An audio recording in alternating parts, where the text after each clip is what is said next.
This story starts with the phrase, "live for your house." That's what the father always told our protagonist.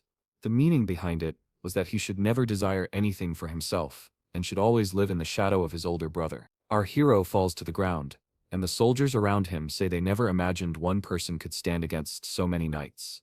A man with long hair says it's expected from the brother of that person. The man standing in front of him is Boris, who gives a twisted smile as Sean asks, "Who sent him?" With daggers in hand, he wants to know if it was the Emperor. As Xian activates his power, Boris mocks the disgusting Mist and says that Xian is an assassin from the Mist group. Because of that, he must be eliminated for affiliating with heretics. Owen wishes him luck in trying to get out alive, but Boris tells him that he's already placed a 9-star barrier around the area. Owen realizes he must get out quickly and find out who caused the incident involving his brother.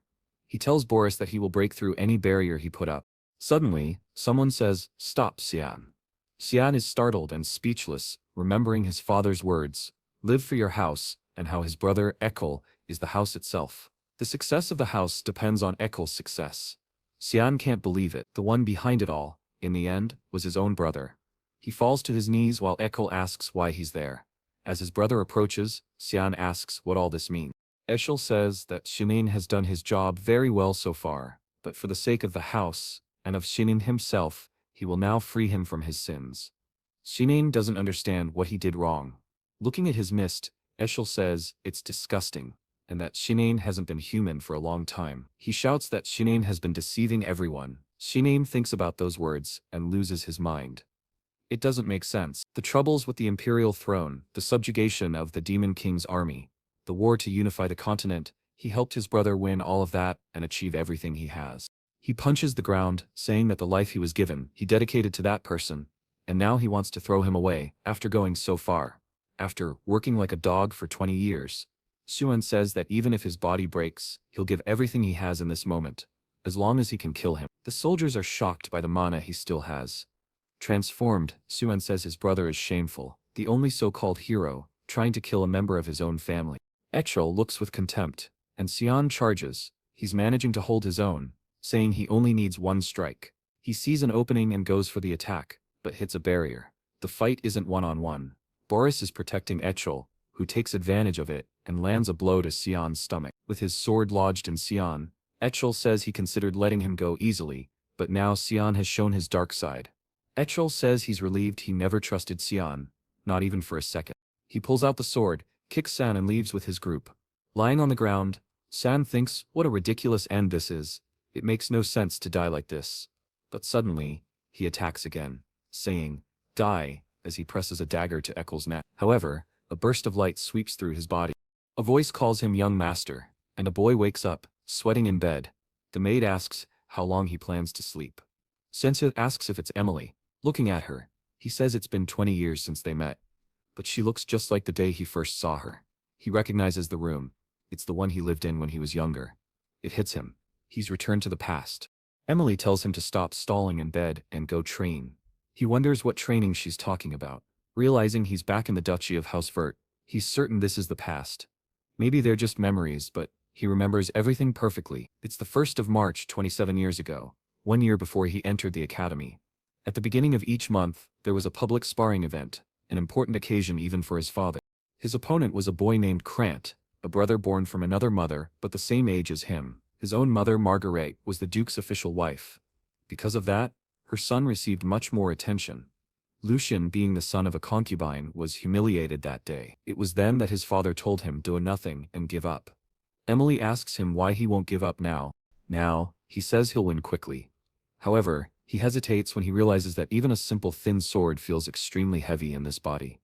Now, he's sure this isn't a dream, or just a memory. Still, he's never heard of magic like this, and starts to wonder if he really did go back to the past. Krante says it's impressive that he didn't run away. When Sean looks at his father, the man simply says to begin. His brother charges at him, asking where he's looking, clearly confident that this will be easy. But Sean wonders why he's moving so slowly. One step to the side and his brother swings at the air. Krantez calls him a coward, and moves in for another strike.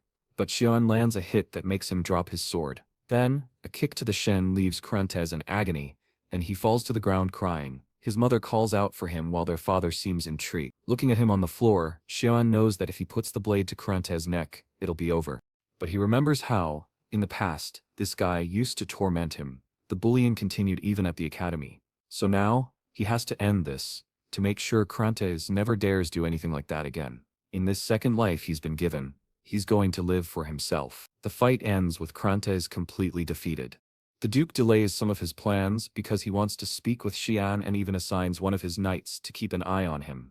In the hallway, Xian sees Krante's mother and is sure she just returned from the infirmary. With a mischievous smile, Xian asks, "Is your son doing well, Duchess?" She snaps back, calling him shameless for saying that after doing such a thing to his brother. Ken, Xian ignores her, saying things like that are normal during training. The Duchess says that's exactly why illegitimate children shouldn't be spoken to. Filthy mothers, filthy sons, she says, adding that he should have been picking garbage off the streets. Xian looks back, thinking she crossed the line, and wonders if he should kill her. But instead, he smiles, remembering he knows how to make her suffer slowly. He tells her that he'll be joining the same academy as Krantes. She asks what he means by that. He wonders aloud if she isn't worried about her son's graduation. She scowls and moves to slap him, asking how he dares say such things. But the guard steps in and protects Xian, apologizing to her. Still, the Duke is calling for the boy, so they can't waste time there. Xian stares at the Duchess and says they're leaving. She remains angry, but there's nothing she can do. Xian did that because he knows that the Duke's order is absolute, and the knight was ordered to protect him. In the office, his father tells him to come in. Xian enters and introduces himself, thinking that the last time he saw this man like this was 15 years ago. Duke Cyan Vert, people call him the protector of the continent. With his magical power and military strategies, he stopped the demon army's invasion. Even if the entire Demon King's army wanted him dead, all he ever wanted was peace for the continent. But that was only how he was in Xian's memories, someone who dedicated his whole life to serving the people and being an admirable man. The first thing the Duke says is that he noticed Xian saw the sword coming and dodged it. Xian is confused, but the Duke explains that when Krantes ran in, Xian easily saw the sword's trajectory and turned to avoid it. He asks when Xian learned that kind of swordsmanship. Xian is impressed by how observant his father is and says he taught himself. Wallace says that, as far as he knew, Xian had no interest in swordsmanship, or was he hiding his skills all along? Xian says he didn't want to stand out too much. Wallace replies that it's impressive that he beat Krantes even while holding back, but then he hesitates and asks why Xian struck his brother like that at the end. Xian wonders, is he recognizing me as someone strong? Then he says he wanted to prove something. Wallace asks, what did you want to prove? Xian says, even though we're brothers, I wanted to prove that I'm better than Krante. His father bursts into laughter, then says it's incredible to hear such a direct and honest answer. He hopes that one day, Suan will become a strong ally of Ekrel. The name Ekrel shocks Suan and he wonders why he would ever want to ally with that guy. In the end, his father's obsession with Ekrel hasn't changed at all. He clenches his fists but says nothing. Wallace says there won't be any reward ceremony, but he can ask for something. Shen's plan is obvious. He wants to destroy everything Eder is working toward, so he tells his father what he wants. It cuts to the maid asking if he really wants to go to the warfront. He says yes. She's shocked and asks if he's out of his mind. He has no idea how terrifying that place is. It's filled with demons, monsters, and creatures. In the western part of the Empire of Velhaz, there's a place known as the continent's front line, a battlefield where an endless war against the demon army has been raging for 100 years. Because of that, his father, initially hesitant, gave him a condition. He would have to be qualified enough to go there. But Xian didn't know exactly what that meant. One thing is certain though, he has to become as strong and as fast as possible. Fortunately, he still retains all his battle knowledge from before his regression, and can even feel a bit of demonic power inside him. He just needs to train, and eventually he'll be able to use it. Suddenly, the door bursts open, and someone yells his name. With a hand on her hip, he recognizes her. It's Big Sister Alice. Whoa! Welcome back. She grabs him by the collar, and the maid asks where she's been, while Lucy is shouting at Cyan asking if he's lost his mind. She heard that he asked their father to send him to the front lines. Cyan is begging her to let go of him. She throws him to the ground and tells him he's getting too full of himself just because he defeated Krantes. She yells in his face, telling him to go up to the roof right now. Outside the castle, the two meet on a bridge. Ely says the match will begin the moment he touches his sword. After that, he just has to survive for 3 minutes, and she'll allow him to go to the front lines. Shan wonders if they really need to do this, but Elise ignores him and says she has a question. Is he planning to succeed the family? Shan is caught off guard, but he has no interest in that at all. Before he can answer, Belisi tells him to draw his sword. He thinks that he's barely regressed and is already being forced to fight twice. Without saying a word, he charges forward because he touched the sword, but he's startled, not knowing why. He manages to block her strike, and she's confused that he was able to block it at all. Shinshiren is in disbelief that she's seriously going all out against a brother who's 7 years younger. Hale steps back gracefully, thinking it's impossible that he blocked her long sword with just that thin rapier. She bites her lip, thinking maybe it was just luck, and says aloud that he seems to be better than she thought.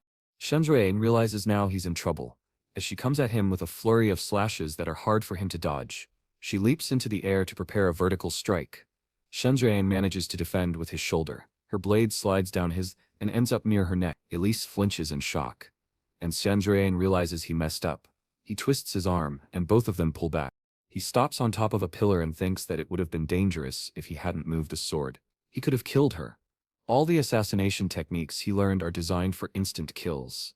He doesn't know how to fight without killing, but she still wants to continue for 3 minutes. It's going to be dangerous for her. Maybe he could channel some mana into his blade, but he's already running low on energy. Suddenly, Elisa begins chanting an incantation, calling for the wind to become her sword.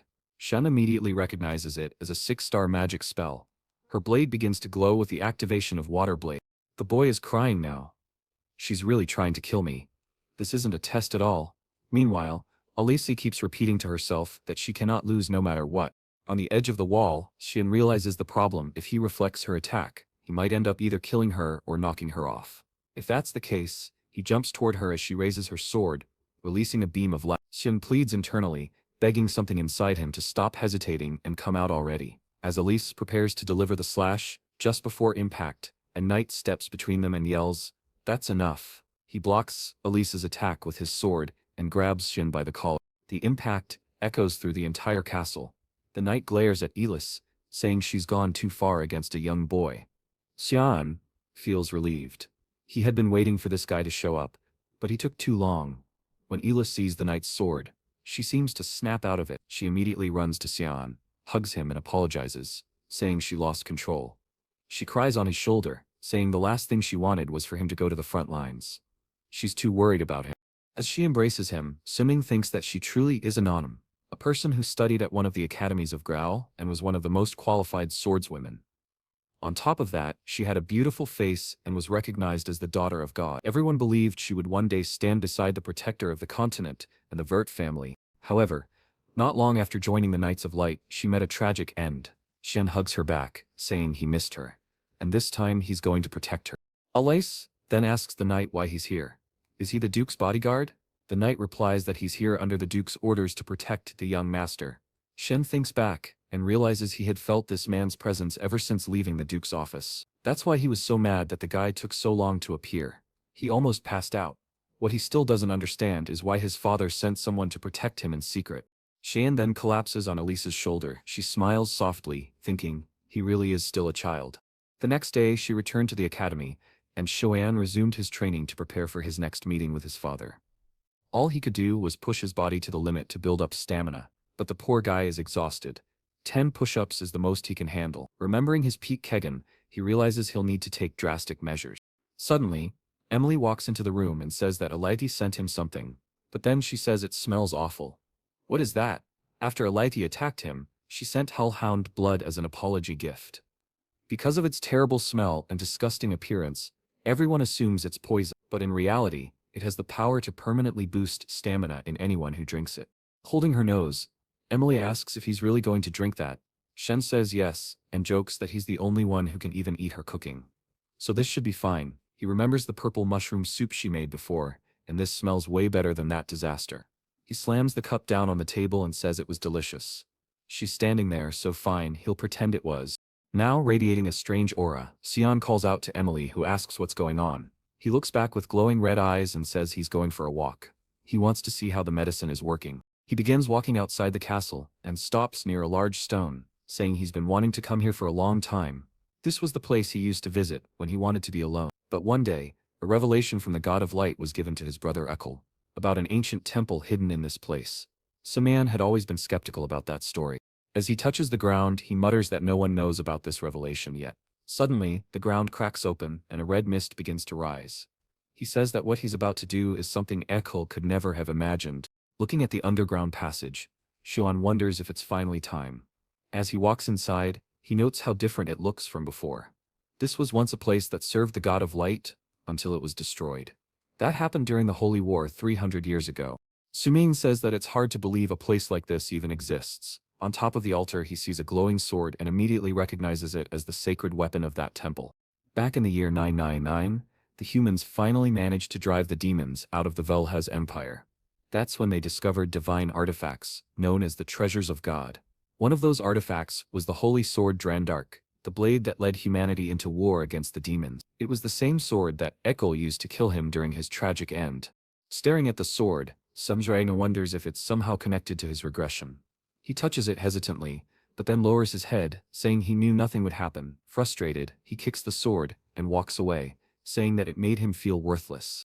But then, shadows start appearing beneath the light. Suming says he's finally found what he was looking for. Looking at the ground, he notes that anyone would think it's just the sword's shadow, but it isn't just a shadow. He touches the floor and says, "Where there is light, there is shadow." Suddenly, stairs appear, leading down to a door swallowed in darkness. Xian opens the door, hesitating, and when he looks at the altar inside, he finally finds what he came for, the demonic blade. Ear on. He grips the dagger. There's a carved crystal embedded in the dagger. Xian speaks to the blade, telling it that it can wake up now. He continues swinging it in all directions, a bit hesitant seeing that apparently it really is still asleep, but he's clearly falling for it. Swinging a blade he used his whole life really does feel kind of nice. Suddenly, a shadow begins to rise from the ground, saying that he is a very brave child. The shadow asks Cyan if he knows the meaning of taking that dagger. He replies that it means it's his now. The shadow grows larger, and says she can't believe he actually awakened a demonic blade. With a creepy tone, she says it's too late. She flies toward him, saying that now his body belongs to her. However, Xian grabs her by the neck, leaving her confused. A face appears within the shadows, and Xian says that back then, he didn't have much choice. The blade asks how he's able to touch her, and he answers that he already told her, she's his now. The painted pink-clawed blade slashes at him, but he dodges and steps back. She takes the opportunity to gain some distance, and wow, that's the strongest weapon I've ever seen a protagonist wield. She then asks who he is. Seeing the shadow emerging from his body, she wants to know if he's the heir, or at least, why he possesses the heir's energy. He says yes, he is the heir. Now that he's the master, she'd better behave and bow her head. Kiran is seething with rage, saying he's just a brat. She charges at him, saying she won't accept this. While defending himself, Xian knows that the blade's true purpose is to steal the body of its wielder, so there's no way around it. She's just about to strike, when he wonders if he should hold back. With a sly smile, he activates the control of the demonic blade. Kiran is slammed to the ground, unable to comprehend what just happened. He warns her that he'll say this only once, she should accept it while he's still being nice. Completely suppressed, Kiran wants to know how he's using this ability. Sumian simply activates the blade's control again, and slams her to the ground. Before she can say anything he activates it 3 more times. Seeing her buried into the floor, he asks if she understands now. She replies that she truly does recognize him as her master. He's about to use the power one last time, when she calls him my lord. With that, Shenj completes his goal there. He wonders if he should return before someone notices he's gone. In his hands, Kiran says she's looking forward to feeling the fresh air outside. She's super excited, even tossing out a little heart emoji. She's all curious, asking for his name. When he tells her, the blade asks if he really was chosen as the heir. Xian says yes, but that it happened in his past life. Now she's confused by this whole past life business. He explains that he's already died once. She looks even more puzzled. This guy is seriously unhinged. When he approaches the sword, she tells him that it's asleep, and Shin responds that its owner will show up in 20 years. Kiran wants to know how he's even doing this, but he's already unsheathing the sword. Without hesitation, he cuts the hilt. Kiran asks what he's doing. With a somewhat possessed look, Suan says he has no idea, but it's going to be an interesting future. The next morning, a carriage departs from Houseverse Castle. The promised day had arrived far too quickly. Shemdrayan presents himself before his father, who asks once again, is he truly determined to go to the front lines? Simshan responds that yes, his heart is already there. The Duke gives a nod and tells the knight to release the beast. The knight takes out a scroll, and Cyan wonders if he's about to use summoning magic. The scroll glows with a red pentagram. A creature with flames on its back begins to emerge, until a hellhound stands face to face with Cyan. Seeing the creature, Cyan is sure that his father and the knights have prepared this test well. Everyone's hands are on their hilts, ready to draw. Cyan realizes they're being cautious with his life. His father reminds him that everything comes with responsibility. He must prove his will by passing this test. Hearing the word test, the knight becomes hesitant. He was confused when Cyan asked to train with him. Our protagonist had said he had 3 days before the test and needed to prepare as best he could, so he asked the knight for help practicing combat techniques. The knight told him that if he wanted training, he should ask Kancher, someone his own age. Cyan played dumb, saying he didn't know why, but Kancher blanks every time he sees him. The knight realized he was in a tough spot. Lucien smiled when the knight agreed to grant his request, but said he wouldn't draw his sword. All he would do is defend. Cyan thanked him and asked for just one more thing. Not to tell his father anything that happened during their training. That was an order. Yukin hesitated, not understanding why Cyan made that request. Then suddenly, Cyan charged at him. Yukin was barely able to block the first. He attacked, but was left in disbelief at the strength of a mere 10-year-old boy. He realized that Cyan's movements were so fast, he had completely disappeared from sight. Cyan was already above him before he even noticed. While wondering where the kid had gone, he felt something and turned to block the attack. Kanan continued to strike without pause, but after several blows, he gave up, saying that unfortunately, he still couldn't beat him. However, he told Yukin that he did a great job, and thanked him for his help. Almost exhausted, Yukin replied that Shuyan had done an excellent job, still unable to believe that such a skinny boy could be so powerful. If what he felt that day was true, the current young master would be able to pass any test thrown his way.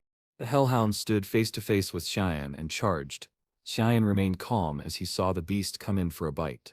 Something flashed past the hellhound's eye, and it collapsed on the ground far away. Looking back, Cyan said that with his current strength, he needed to finish this quickly. The hellhound got up and decided he had to end this in one strike. He prepared for the attack, and suddenly, the slash had already landed on the hellhound's head.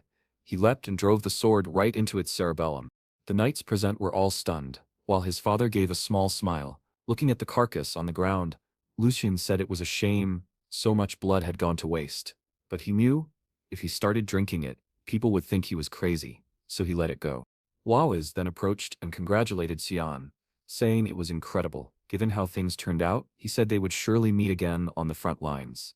Cyan thanked his father. Meanwhile, Kiran called out to him, asking if she was just some kitchen knife. Our boy replied no, she's a demonic blade. Then she asked why she wasn't being used.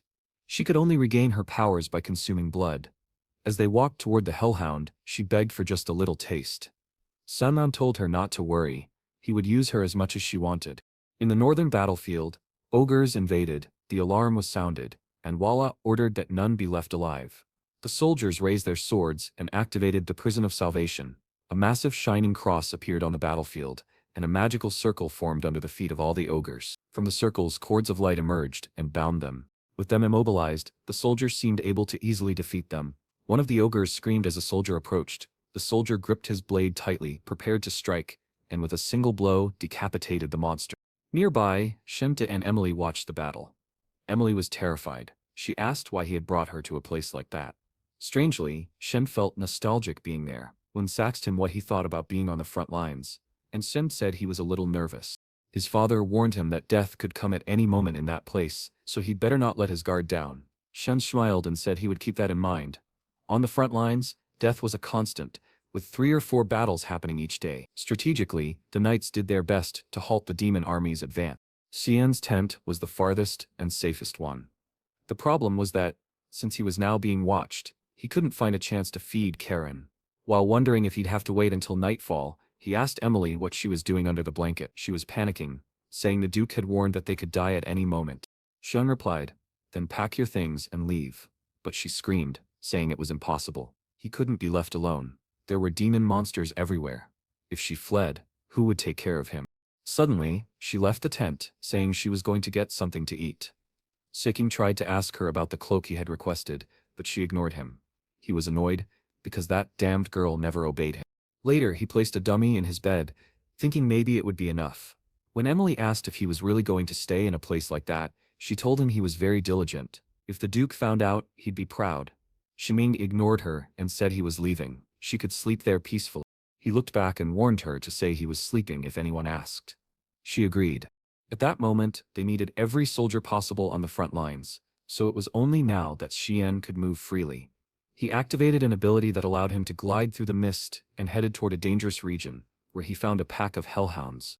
But he was excited. This was the perfect place to test Kirin. As soon as she was summoned, she smelled the blood and told Cyan that she couldn't take it anymore. She needed to cut something. The hellhounds lunged at him, and Xian told her to feed as much as she wanted. He began slaying the hounds, activating a skill called Furious Mist Storm. After finishing off a hellhound, he pulled blood from its head and took a huge gulp, wearing a crazed expression. He said, "That's what I'm talking about." Karen, thrilled and even tossing out little heart symbols, responded with excitement.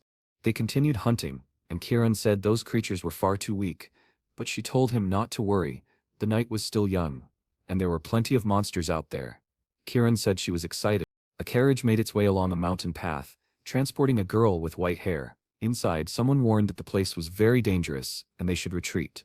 However, the girl replied not to treat her like a child. She was a princess of the empire, and it was her duty to help her family. If the woman said one more word, she'd take out her anger on her. The woman apologized immediately. The girl then mentioned that the young master of Duke Vert was also on the front lines, and was the same age as her. She asked if the Duke had the guts to bring his youngest son. Her companion replied no. In fact, the boy had volunteered. Since they were the same age, maybe they could become friends. But the princess said she wasn't interested, and that she was going to sleep. Her companion responded, "All right." As the princess got ready to sleep, she asked for his name. Her attendant answered, "Cyan Vert." Under the light of the moon, she thought about that name. Meanwhile, harpies were being slain, and Alos was ordering his men to check on the wounded. On the battlefield, dozens of harpies and griffins lay dead, and the knights were preparing to return to base. Alos looked to the side, and from atop a mark, someone drew a source. It was Cyan, who had participated in that battle. Alos wondered if he was adjusting well to life on the front lines. Cyan replied yes. He was learning a lot every day. His father said he had expected Cyan would want to go back home, but he had stayed there for quite some time already. He told Cyan he was very proud of him. Those words left Cyan in disbelief. His father walked away, saying they had something to talk about in the morning. Lucien agreed, saying it was the first time he had seen their father with such a proud expression. That same night, Cyan went out hunting again. What he found was a deathworm, a creature that usually hid deep in the valleys. Kiran told him he looked exhausted, and asked why he wouldn't let her take over his body. Cyan replied that she was being too obvious, but Kiran insisted, saying the deathworm's flesh regenerated faster than he could damage it. As much as he didn't want to admit it, he knew it was true. He had been there for over a month, drinking the blood of countless demonic creatures every day, so why wasn't it enough? The worm attacked him again, and he said he didn't stand a chance like that, so he agreed to play by Kiran's rules for a while. Kiran gleefully said it was time to go crazy and activated the 9th assassination technique, the manifestation of the demonic blade. Numerous slashes appeared around the worm, as Shaz stood there with a darkened face. The creature writhed in agony, and our hero said he would cut it into pieces. He leaped into the air, and activated the 8 petals fluttering technique, striking the worm with countless slashes from top to bottom. The worm's mouth exploded, as our hero, now fully demonic, finished it off. Meanwhile, one of the knights touched the blood of a hellhound and noted it hadn't died long ago. It was Yuken and Wallace examining the area. They said it looked like the work of a demonic tribe. But upon inspecting the body, Wallace said those cuts looked oddly familiar. It felt like déjà vu. Yuken appeared from behind a rock and told them he had something to show them. Wallace asked what it was. When Yuken raised the torch, it revealed the death worm cut in half, leaving Wallace stunned. He couldn't believe that that organization was behind it. The manifestation of the demonic blade had taken over Xian's body, allowing Kiran to use her full power. However, if he got distracted, his mind would be completely consumed as well. The next day he woke up saying he must be insane for using that kind of power just to kill a simple demonic beast. He got out of bed saying he was lucky to have drunk so much blood, otherwise his body would have been destroyed. Suddenly, Kiran said she understood now. He looked like a 10-year-old boy, but he didn't talk or act like one. Not to mention, it was the first time he used her, yet he seemed way too familiar. He knew the geography of the valley too well and fought like someone who had mastered the mist technique for over 30 years. Kiran remembered that he once said he had died before, and now she was certain. He was a regressor, wasn't he? Cyan replied that he had explained it already, but apparently she didn't understand. The poor girl bugged out, yelling at him, saying how was she supposed to understand something that's serious when he said it so casually. Cyan said that explaining things was boring. She replied that from watching the way he fought, defeating him shouldn't have been easy.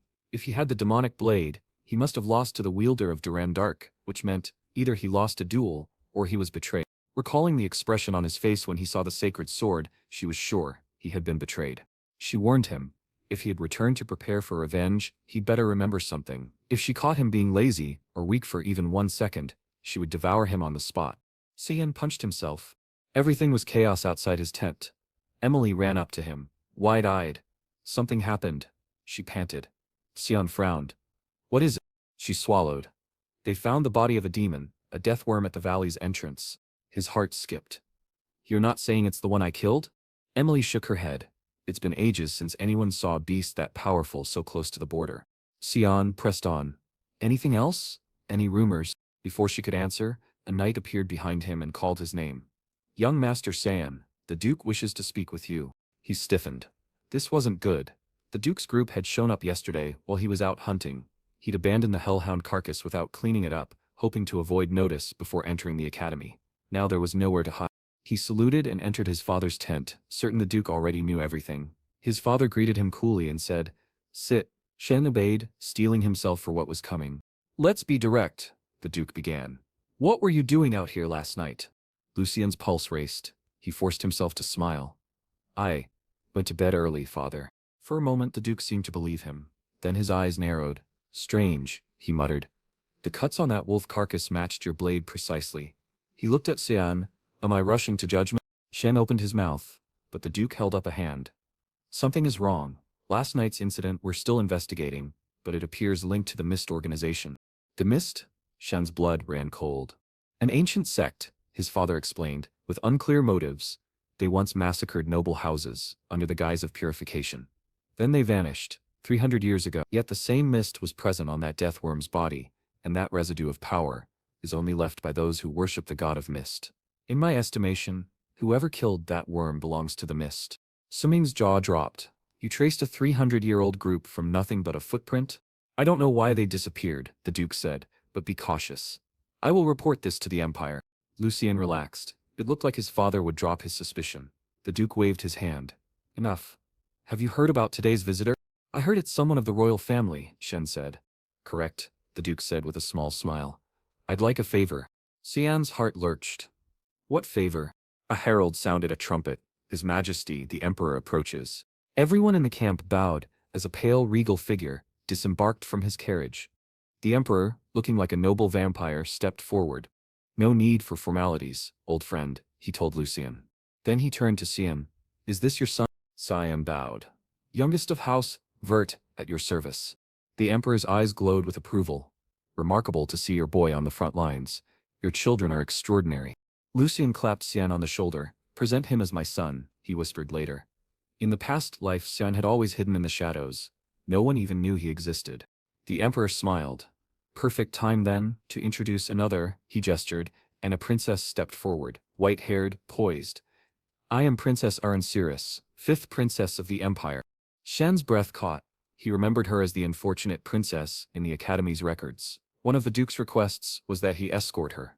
Shen was baffled. He wasn't exactly skilled in courtly etiquette. But the Duke explained, "You'll be the same age in the Academy. Better to travel together." Suming recalled seeing her once before, changing classes. The Emperor added, "It's always good to know someone from the royal family. Even if she won't stay long, this is a valuable connection." Simon wasn't thrilled, but he saw his father's intent. He wanted them to form a bond, as Lucien and the Emperor had. Simon exhaled. "Father, you've chosen poorly. That girl isn't suitable for such closeness." Lucien sighed. "I can't reveal why. I know the future. For now, you'll follow these orders." As the troops marched, Aranciris glanced at a crimson lake. "Why is the lake red?" Cyan explained. "It's called the Blood Lake. Wounded creatures bathe in it to restore their mana, hence the color." She peered down at the floating carcasses. "So it's red because of monster remains?" "Essentially," he said. She nodded thoughtfully. "Thank you for explaining, Cyan Vert." He merely smiled and walked on, knowing his father's plans were far from over. At the end of the path, Erin asked what lay beyond. Shen replied that there was a demon kingdom. She asked, "Is there a demon king there?" Shen said yes. If she kept going, she might even meet him herself. In truth, he was just teasing her. It was a silly question. Suddenly, a flash of light streaked across the sky, a yellow mist cutting through the clouds. Ervins gasped. "What is that?" Sunjui's eyes narrowed. A golden light usually means demonic creatures are entering. She panicked. "They've already arrived?" The Duke gave immediate orders to protect His Majesty and began moving the group toward the third outpost. The Emperor looked disappointed. Wallace, the Duke, wondered what he meant. The Emperor then drew his sword. "I'm not here just for a visit. I was bored," he said with a grin. Wallace bowed his head. "Understood." The Emperor announced to his men that they would assist the eradication squad in fighting the creatures. Wallace then called Cyan over. He responded immediately. Aaron was confused. "Wait, are you really going to fight those monsters?" Cyan nodded. "I may be in the background, but I always fight on the front lines." She shouted that she wanted to go with him. Shen thought, "What is she doing?" She insisted that they were the same age, so it should be fine. But Cyan warned her. "This is a battlefield, not a playground." Still, she kept insisting. Suming finally called out to Yukin, who appeared behind her and told her he would escort her to the safest area. She turned, startled. "Who are you?" "Come with me, princess," he said calmly. She yelled at Cyan, calling him insolent for treating an imperial princess like this. But Xian snapped back. "Every second you waste here will lead to more deaths on the front lines. Are you ready to take responsibility for that?" At that she began to cry. Still just a child in the end. Xumian turned away. "Go. Stop acting like a spoiled brat." The three stood there in silence. On the battlefield, soldiers were being devoured by what appeared to be demonic slugs. Wallace raised his sword and shouted for the troops to return to formation. He pointed and ordered them to protect the Emperor and eliminate all nearby creatures. With a war cry, the soldiers charged into battle. Suf of House Severos had two wives. The first, named Anna, who had passed away, and the second, Cassandra, who was the current ruler of the empire. The first wife bore him two children, and the second also bore two.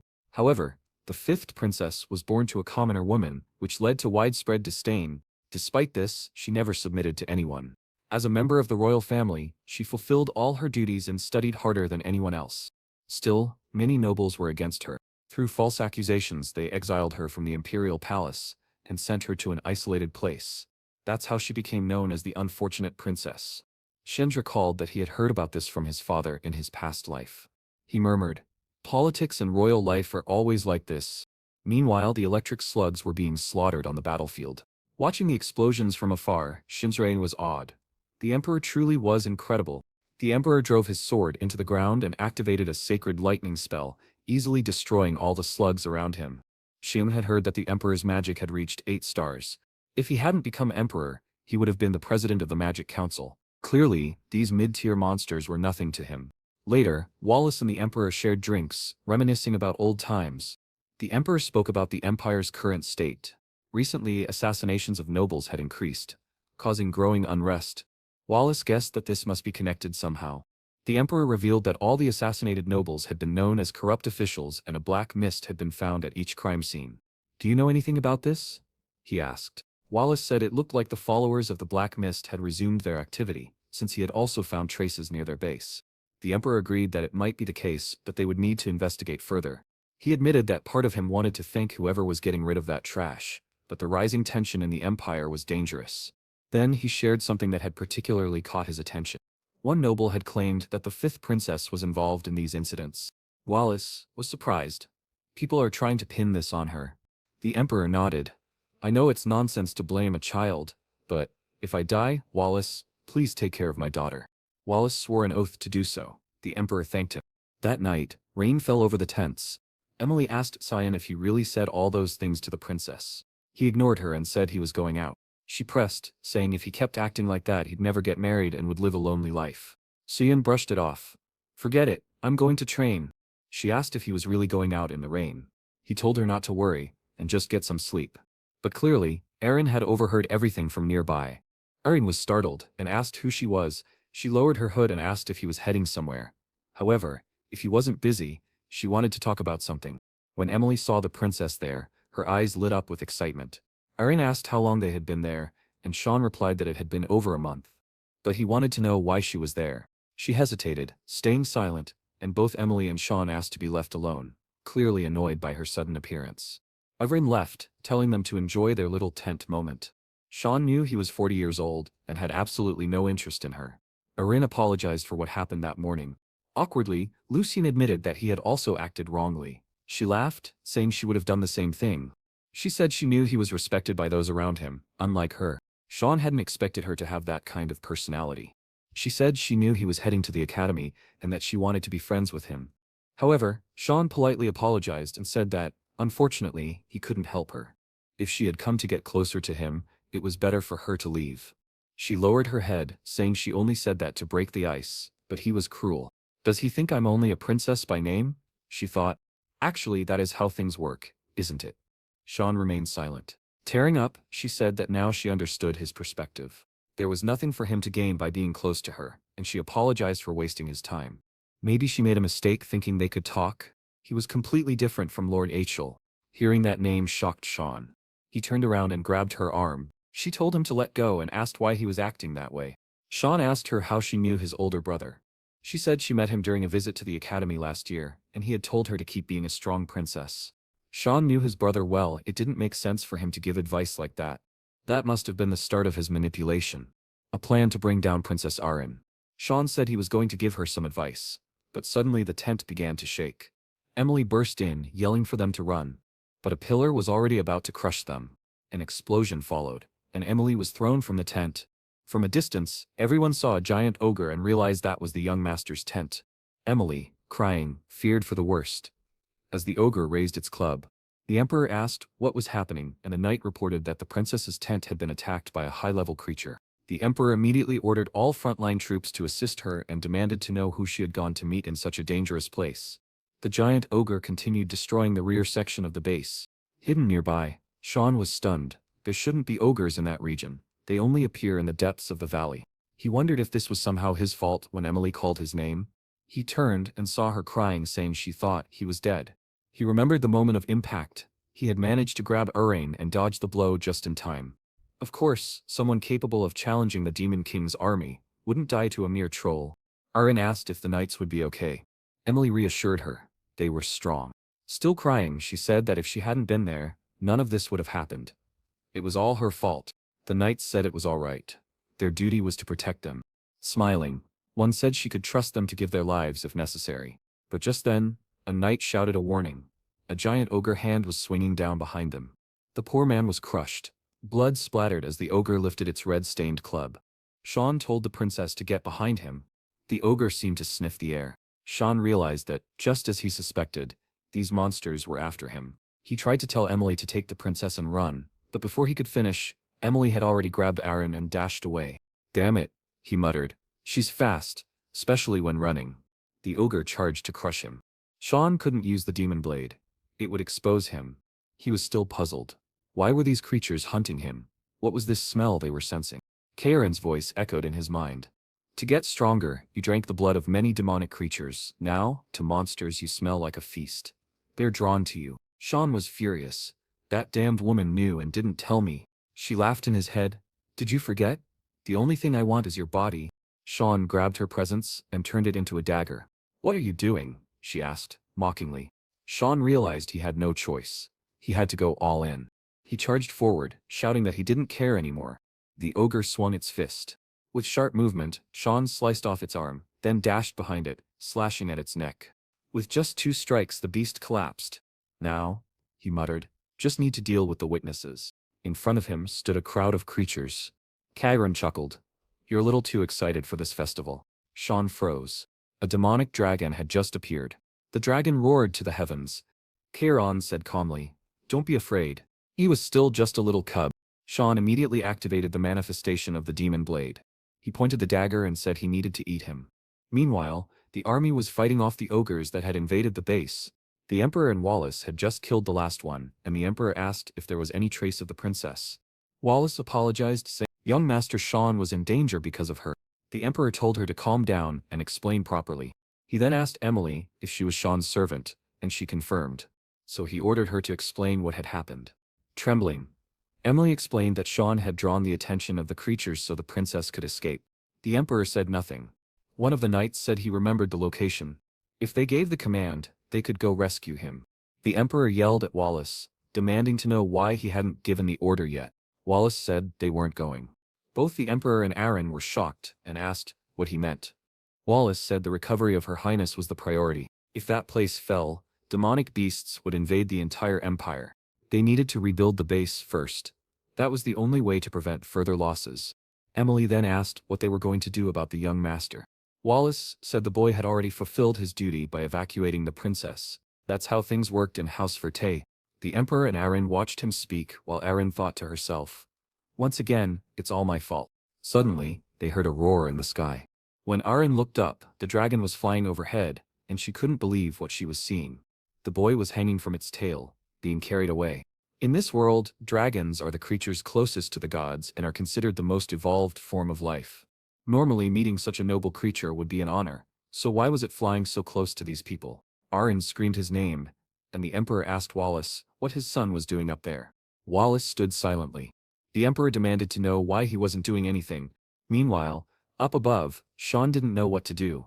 He had just wanted to drink a little demon blood, but things had gotten complicated. As soon as the dragon appeared, he challenged it. A swarm of weaker monsters had attacked him, so he used the Furious Mist ability to wipe out the battlefield. Then he approached the dragon and realized it wasn't fully grown yet. But the dragon prepared an attack. Sean was in shock. An explosion followed, as a laser sliced through the entire battlefield. He managed to dodge next to the dragon's head, and muttered that it was just a kid. "How dare you spit at me the first time we meet," he yelled, slashing its eye. But now, suspended in midair, the dragon struck back.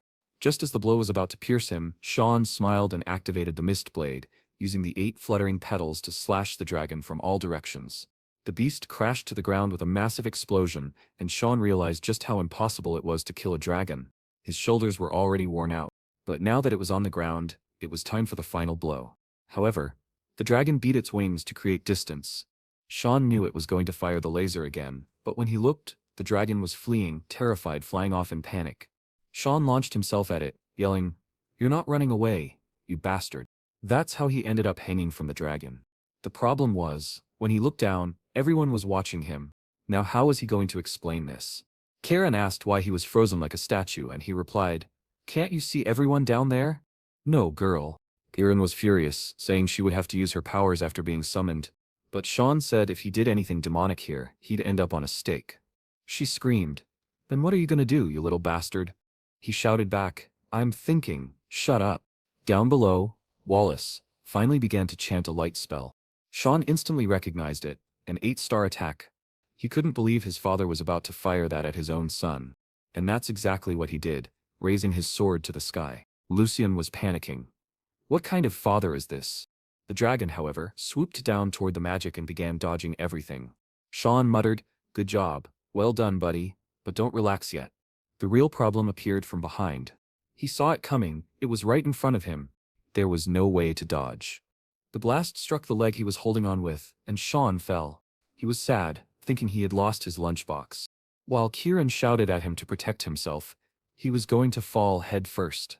He insisted he couldn't use any mist techniques. She yelled in his face to stop being so cautious. He was going to die like this. He told her to shut up, he was thinking.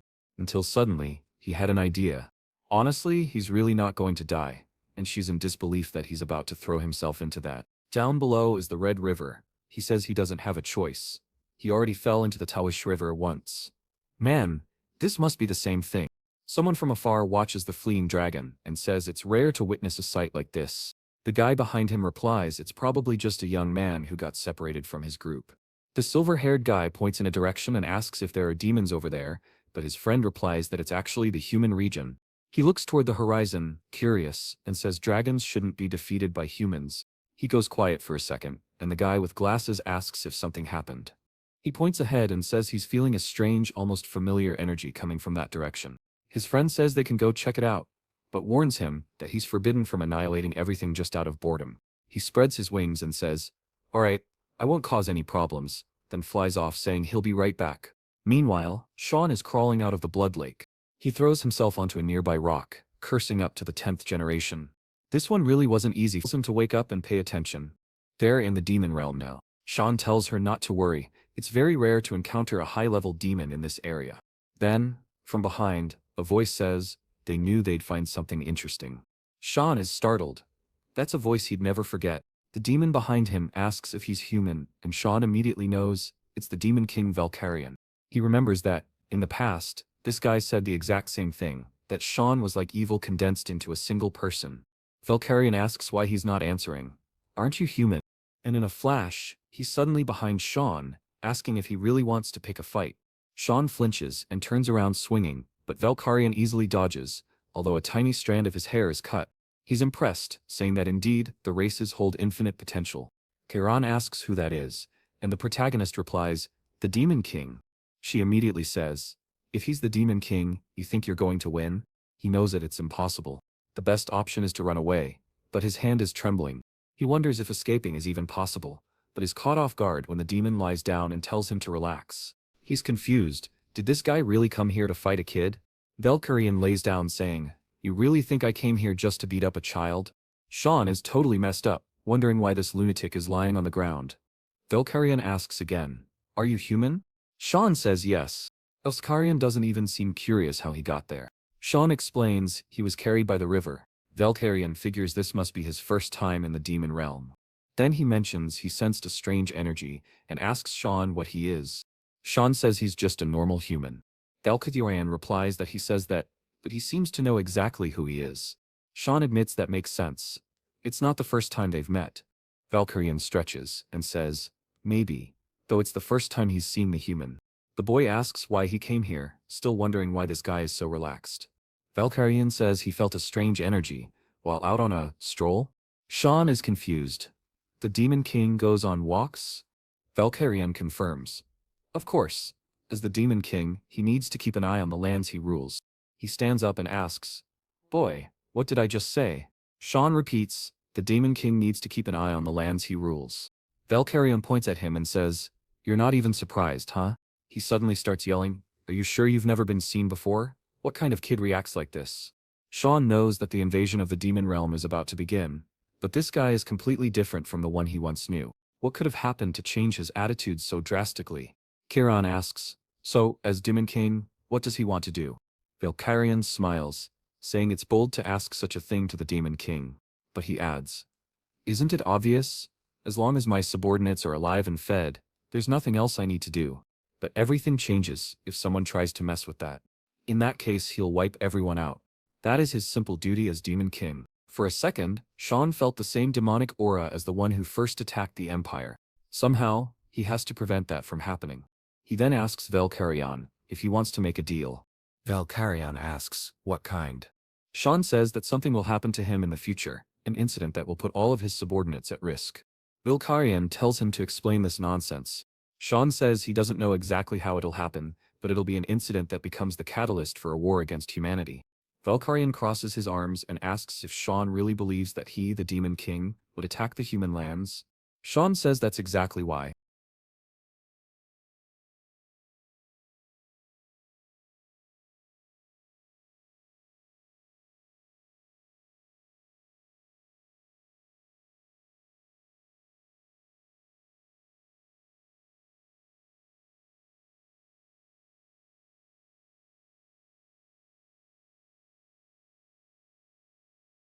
He wants to make a pact that, no matter what happens, at the very least, a war won't start. Valkyrian says he has no idea what he's talking about, but let's pretend he accepted it.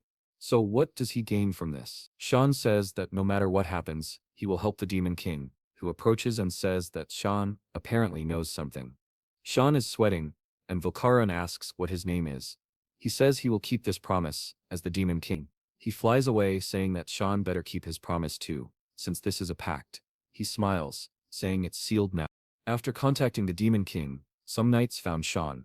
Seeing him coming out of the Red Lake, they said it was a miracle he was still alive.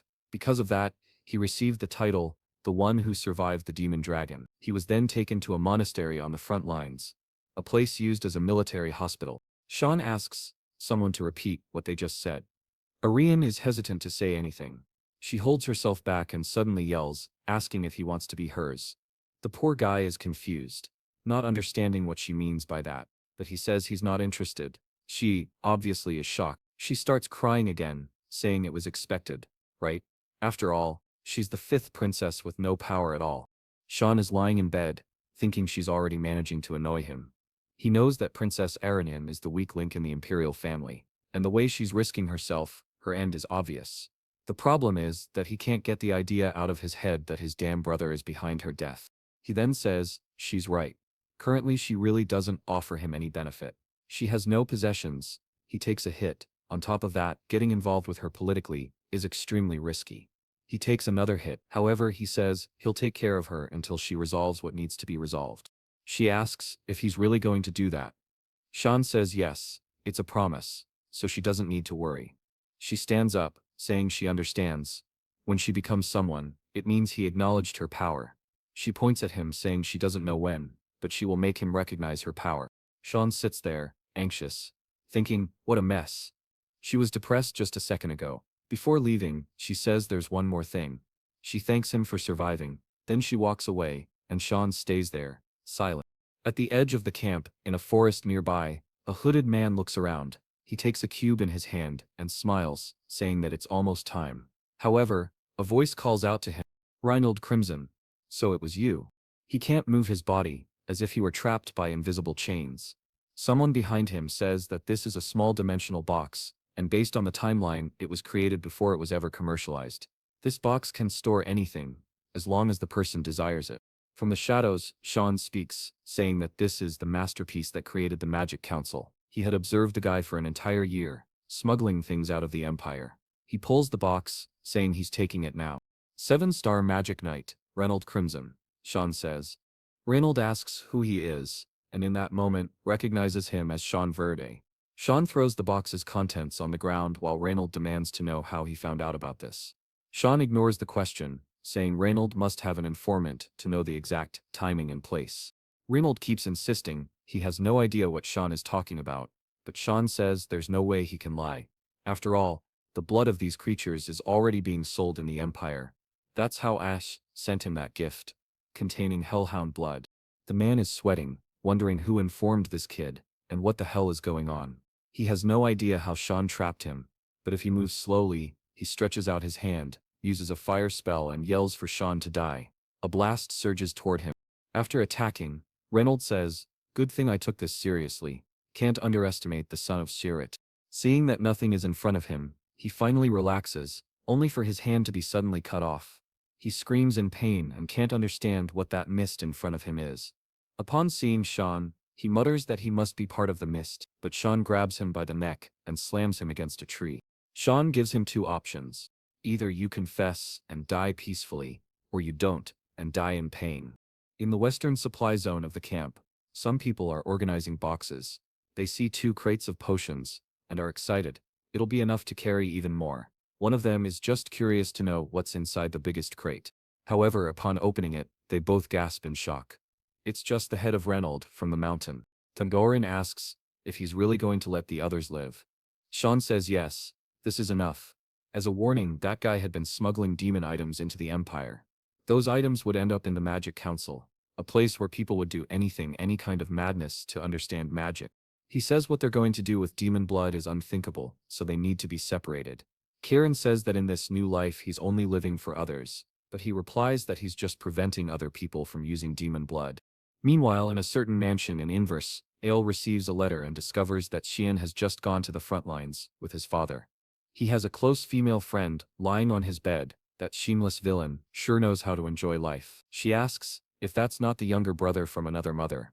Eshel says yes, and mentions that the boy is a problem in many ways, so he's going to have to go pay him a visit. Kids, do you remember how the last chapter ended? With his brother saying he was going to go check on Xian. Some bags are being stacked, and Emily celebrates that they're finally off the front lines.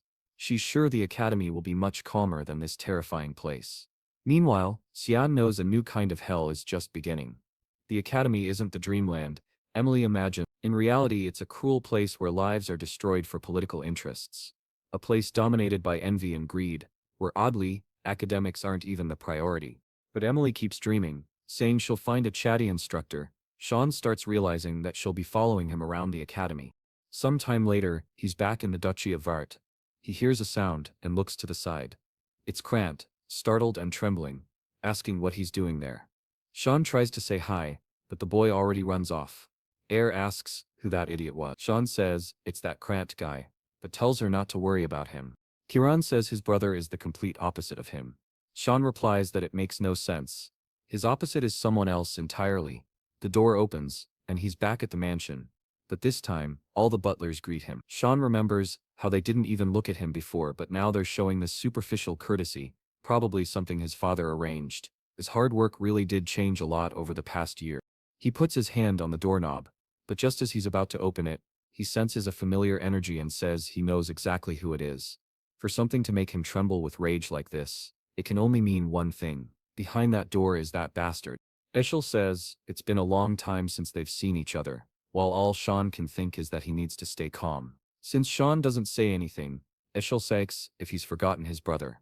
What Sean is really doing is trying hard to stay calm. Eshel comments that maybe Sean forgot him since the last time they saw each other was before Sean left for the academy. But Xian's eyes are already red. He's realizing he won't be able to keep calm. Already reaching for his dagger, he's certain he's going to kill him now. However, Kiran grabs his wrist and warns him that if he doesn't want his skull smashed, he better stay in control. Besides, killing him now wouldn't be any fun. With that, Sean calms down and offers a formal greeting to his older brother. Ishal asks, "So you do remember me, or is it impossible to forget your brother's face?" Ail then pats him on the head, saying he's very happy. He was worried his little brother wouldn't remember him. What a relief. He even heard that his little brother's swordsmanship has drastically improved, and that soon, he'll be helping House Vert, or better yet, helping him on the battlefield. Sean says that's true, and that he's very excited to fight alongside his brother. Ishal stares at him and says he's relieved to hear that, since the only reason he came here was to find him. Sean knows that Ishal is the type of person who completely ignores people he finds useless. Now that he realizes his brother is only here out of interest, to use him, he relaxes and says he also wanted to see his brother again. Meanwhile, Emily is dragging their bags, completely exhausted. She drops them in the hallway, saying it was way too hard. She shouts at the door, asking how he had the nerve to leave everything to her. Suddenly, Eshel Saab appears in front of her. He smiles and says he heard they're very close, and he wants her to keep working hard for Siam. He walks away while both she and Sean thank him. Then she screams at Sean, saying she almost died of fright. Why didn't he warn her that Eel was here? Sian ignores her and tells her to leave for a moment. She asks why. Coldly he looks at her and says, "It won't happen again." She's startled by his expression. Sian goes into the bathroom and begins vomiting into the toilet. Dizzy, he asks Kiran why she stopped him. She answers that he should be thanking her. He says it was the perfect chance. If he had lost, she could have taken over his body. Ariam says he doesn't understand. The more hatred he feels, the better it is for her. He smirks, saying that's exactly who she is. Meanwhile, someone goes to Exel's door and asks to enter. Exel tells him to come in. The man informs him that he has confirmed the location of the second young lady. Exel asks where, and the man confirms she is currently residing in the northern continent, in the land of the elves, in Proena. Ia smiles and says it's amazing how she can get along even with a race that hates foreigners. That's a testament to her natural affinity. He then asks to be notified if she shows any sign of returning to the Empire. The man asks if something happened that changed Ekel's mood. He asks why he thinks that. The man explains that he seems to have a much more radiant aura. Was meeting his younger brother really that incredible? Eshel says, it was terrible. Maybe that's one way to put it, but at this moment, he's actually pretty pissed off. The poor servant is trembling. Apologizing. Eshel paid very close attention to Xian's gaze and interpreted it as the look of someone who just saw his enemy. Did he see something wrong? He knows there's something strange about that boy, and he'll need to watch him closely. The butler says he understands and says he'll assign someone to keep an eye on him. Eshel stands still, staring out the window, remembering Xian's look, wondering what he's hiding. Outside the mansion, carriages gather. Emily is yelling that she's very disappointed in the young master. He says it's her fault he can't go, since she's not suited to be a guard. She gets angry, saying he should have warned her earlier. The carriage starts to move, and Sean waves goodbye to her, telling her to stay calm, while she shouts at him not to cry just because she's not there. Sean makes a goofy face and says he understands, while Emily is shocked he's actually leaving like that. She starts yelling, saying that even if he's bullied or beaten up by everyone, he shouldn't lose hope. From afar, she shouts for him to come back safely. Sean remembers that when he was 8 years old, he got a high fever that caused him to faint. Back then, no one else took care of him. Only Emily carried him on her back. Even in the rain, she was the only one in the family who tried to find a doctor to help him. After a long search, an old man opened the door. If it weren't for her that day, he probably would have been found dead in one of the mansion's rooms. With a bright smile, he says that if she keeps following him like this, she'll end up dead, and he can't take her to the academy, because to him she's too precious. Now he's alone in the carriage, but he's surprised that they assigned 6 intermediate-level knights just to escort the young master to the academy. He's pretty sure he'll see blood before even arriving. It was already late afternoon. The knights looked at each other and decided to stop there. They informed Cyan, who asked how far they still were. They told him they were near the central city of Saffron and would likely arrive there by morning. Sean says he understands and asks them to call him once they finish setting up. But he already knows they're lying. After all, this forest isn't anywhere near Sauron. Camping in the middle of the day in an isolated place and lying about the location. Everything makes it clear they're planning something. Sean begins stepping out of the carriage when they tell him everything's ready. He walks out acting clueless, saying the air feels great. Already surrounded by the 6 knights, he wants to know whose orders they're following. One of them hesitates in the background. Sweat runs down all their faces, but no one speaks. One of them, however, has a faint smile. Sean notices and asks again whose orders they're acting on. That man starts drawing his sword, saying Sean doesn't need to know, since he'll be dead soon anyway. They step forward, apologizing, saying it's nothing personal, but out of respect, they'll make it as painful as possible. All he needs to do is close his eyes. A knight lunges, ready to deliver a death blow to Sean's neck, but before the blade lands, his head has already been sliced off. It falls to the ground like a sack of trash, and the others stare in disbelief. Sean says he'll ask one more time, whose orders? Now everyone's terrified, trembling, not knowing what to do. Sean asks why they're so frozen. Did they really think it would be that easy? One of the knights can't even believe what he's seeing. Another tries to attack Sean from behind. But in an instant, Sean is already on the other side, having delivered 2 clean slashes. Another takes a cut on the shoulder and one on the arm. One tries to run but immediately falls, writhing in agony. Sean had thrown Kira, his weapon, into his back. The knight, who was standing still in shock, is now crying, wondering how a child barely 11 years old could do something like this. Sean hadn't even moved far. And yet, everyone was already dead. Clearly, he didn't survive the demon dragon for nothing. Sending intermediate knights for this mission was a mistake. The crying man collapses to the ground. Sean approaches and tells him to say who gave the order. The man immediately confesses. It was all orchestrated by the Duchess, Margaret. Sean is caught off guard. He didn't even need to threaten the guy, he spilled everything on his own. The poor man is just there, trembling and crying. Why did he talk? Simple. The carriage is already on the move again, carrying Sean calmly toward. He tells Cyan that it seems this was all the doing of young Master Krantes. He somehow asked his mother to prevent Cyan from interfering with him at the academy. Apparently this entire mission was a result of that request. Cyan remembers that coward who always runs away, and now he's behind all this. He's definitely going to need to give him some help at the academy. The man then, a little awkwardly, asks what will happen to him now. Is he going to die too? Cyan says he doesn't seem very attached to his own life. The man replies that he knows they were trying to kill Cyan, so it doesn't make sense for him to be spared. Cyan tells him to at least drive the carriage properly then, so he can be useful alive. The man understands what he means and thanks Cyan, who replies, "Looks like we've arrived, huh?" In the central city of Saffron, a vase is smashed on the floor. Margarita demands to know how they found 6 dead bodies.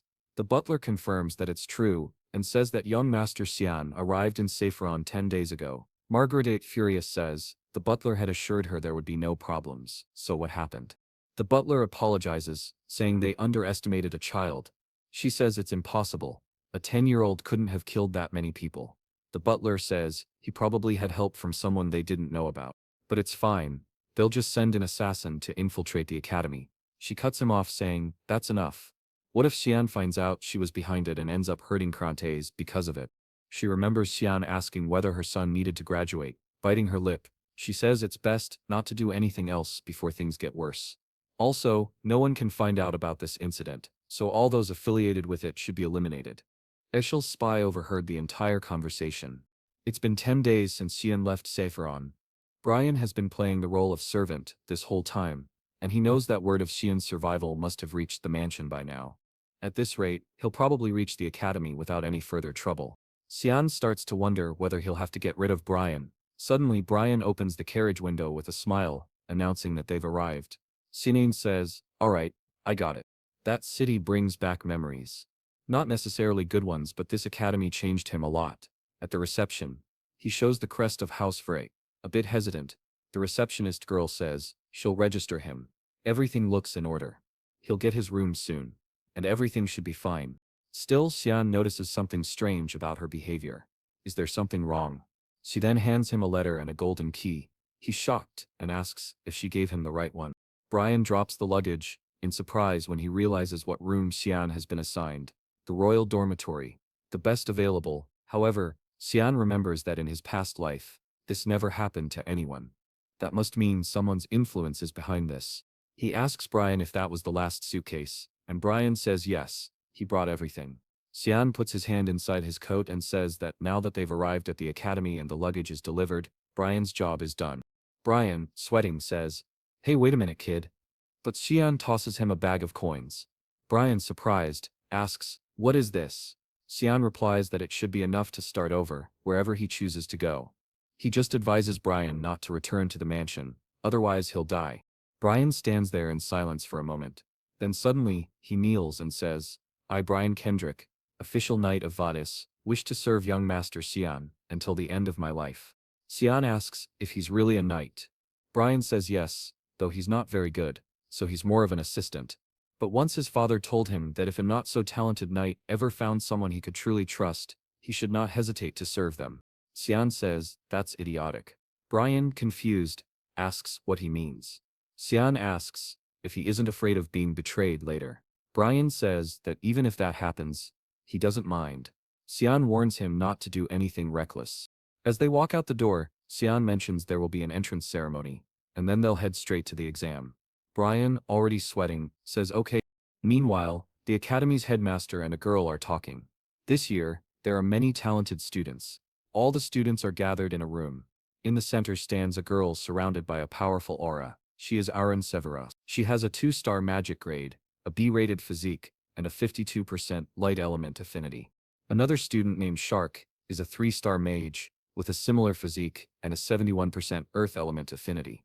Stroking his beard, the old man says, "These kids are incredible, but then there's that boy, Severth. He has a 1-star magic grade, an S-rated physique, and a 92% dark element affinity." The academy instructor Sika Nigrit says that even the girl Elevert, once considered the daughter of God, only had an 88% water element affinity. The old man comments on how interesting it is that the person everyone believed had an unsurpassable talent has already been outshined by her own brother. He is the chancellor of the academy, Kendall Kizel. However, Sirika points out that his element is darkness, and the director agrees. Due to the nature of dark magic, there are indeed some people. They talk about how some people manifest and waste any talent they have. However, he tells her that Shimin received a royal dormitory. She says she heard about that from the other instructors, and he informs her it was an order from the emperor. Apparently, Cyan saved Princess Arin, who was with him on the front lines against some demonic beasts. The emperor even seems to be considering marriage. The 5th princess, excluded from the line of succession, is from the Vert family, long known as the cradle of talented warriors. The instructor asks what she thinks will happen, and Sirika responds that if this continues, it will only accelerate the revolts occurring throughout the empire, and might result in more blood being spilled. The director says that for now, all they can do is observe whether this child will become a hero or a disaster. Walking down the hallway, Cyan is thinking about his 92% dark element affinity. In his past life, it was only 80%. Could it be because of the demonic beast blood he drank? As he walks, he spots someone. It's Crantes, who jumps in surprise and stutters. "Cyan?" The chubby boy behind him asks if that's the kid who's been treating him like a slave. He looks at Cyan and asks if it's true that he doesn't even know who his mother is. Cyan recognizes this boy as the son of Marquis Popper, Peneron. In his past life, he also hung around Crante and tormented him. So, it's perfect to find them together like this.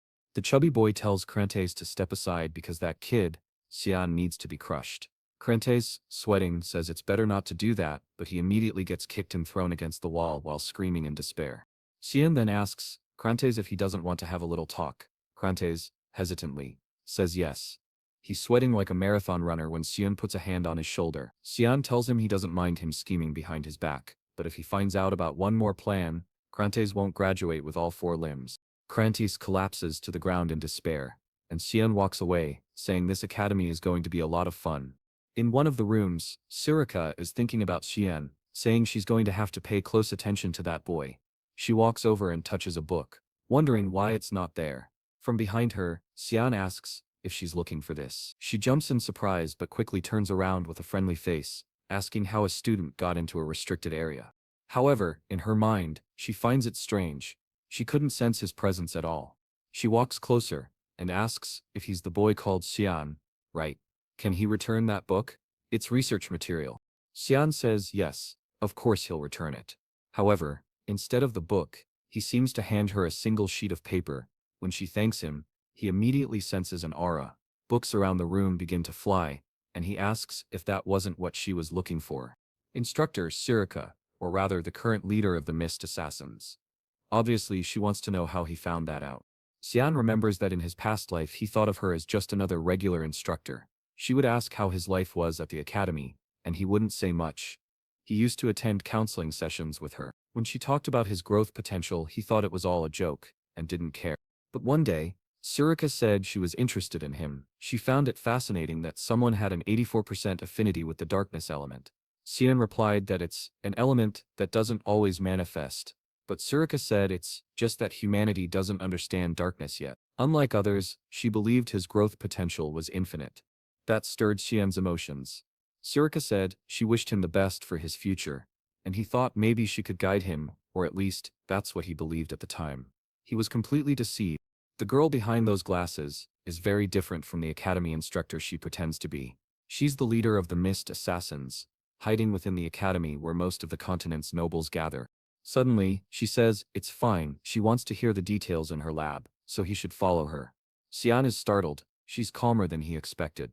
Looking at her lab, he says, it seems just like he remembered. He's about to drink the coffee, when he pauses, realizing she probably poisoned it. Now it makes sense why she was so calm. She says he doesn't need to worry, it's just enough to melt a few organs. But Cyan, confident after eating so many demons and Emily's cooking, says he can digest anything. He even asks for something stronger next time. She says it's time they have a real conversation, and wants to know how he discovered her identity. Also, he knows the exact location of the commands hidden in the Academy's books that no one ever checks out. Does he want to reveal it before she finds out that he's part of the Mist too? But Cyan says there's no need for him to prove anything to her. She glares at him and says he's acting way too full of himself. Because he has a strong affinity with the element, Cyan tells her that, on his way here, everyone kept telling him he should have brought more than just one knight. That's because a lot of nobles have been dying recently. He asks her when she started the purification process. She gives a little smirk and repeats, purification process, already activating her aura, and says she has no idea what he's talking about. Cyan says he'll make it clearer. He's talking about the assassinations. Surika says he'll regret making those threats, and he asks if she's threatening a student. Suddenly she kicks the table and throws everything at him. He doesn't seem scared, asking if that's really how she's going to act. He punches the table, she's already behind him, dagger in hand. While he says he's already proven his identity, she lunges at him, saying that, as the leader of the organization, there's no way she wouldn't recognize one of the Mist. She tries to slash him, but Cyan dodges. She goes at him again, saying he's not going to escape this time. Cyan pulls out Kieran, thinking there's no other way, and blocks her attack. He says that if she won't believe him, he'll just have to show her, and begins to fight back. She's the one who has to defend and ends up retreating, sweating. She asks, is that blade what I think it is? The weapon that can only be wielded by those who've been chosen. The demonic blade of Kieran. Cyan asks if she's finally recognizing him. After all, right at this very moment, the Mist should already be working to locate her. Siri wants to know how he knows that. Cyan tells her that the heir she's been looking for is standing right in front of her. In a certain street in Huan, in an isolated house, someone uses magic to unlock a door. It's Surika with Cyan, who comments that he doesn't seem very impressed with the Mist's hideout being right here. That path over there leads to the altar he's so eager for, so she tells him he can go alone. Cyan walks through the tunnels. It's a subspace created by the power of the god of Mist, which is why it's much longer than it appears. Still, he remembers exactly which direction to go and all the traps along the way. Suddenly, some people attack him from behind. He says this welcome ceremony is a bit too much. He defends a few strikes and retreats. They throw a mass of mud at him, which he has to block. One of them almost dies from it and has to defend himself too. Cyan is impressed that the guy managed to dodge that in such a short time. The attacker, thinking it's amazing, activates a secret technique that creates several clones attacking from all directions. But Shinan also has his own technique. The attackers seem to recognize it, and don't understand how a kid knows how to use it. Cyan unleashes the killing intent wave, a technique used only by those who have been assassins for a long time. It induces a deep fear in everyone nearby. The enemies can't even breathe, and collapse, unconscious. Cyan knows they won't be getting up for a while, but it's impressive that one of them is still standing. Is he some kind of executive? Cyan activates another ability, and the man charges at him. Cyan manages to defend the attack, but the man cancels his ability, a mask falls to the ground, and the person says she can't hold back anymore. Cyan stands there confused. It's Lady Surika again, saying she wants him to show his true power. He uses another technique, a wild attack that sends her flying. She says he's interesting, being able to use two assassination techniques so easily. She wanted to see his potential, but the boy is already running away. Cyan knows she has something called combat desire. Once absorbed by that urge, she'll keep fighting until one of them dies. He's experienced it before and knows he has to run, but she's excited, telling him to come back because he wants this too, doesn't he? She attacks him again, and he blocks it. She says that this is a subspace where no one will notice anything. He doesn't need to hold back. Cyan realizes there's no way out. He really will have to use every technique he knows. There's a risk she might die, but there's no other choice. Suddenly, he feels something and collapses, knocked out with a blow to the head. Cyan says she knew it would come to this, and tells him to rest for a while.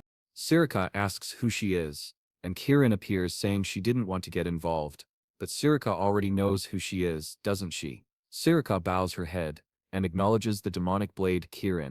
Kiran, clearly angry, demands to know how Surika dared to attack her master.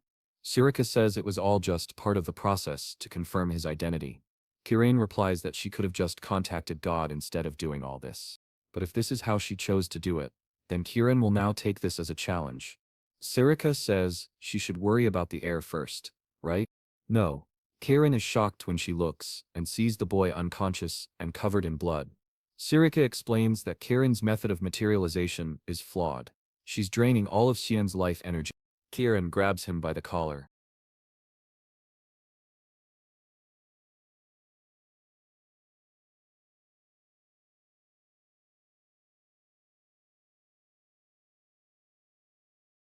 Furious, he asks how Sean can be so weak, after drinking so much blood.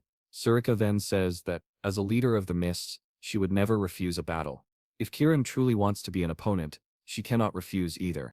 Kiran is taken aback, saying that this girl is really strange.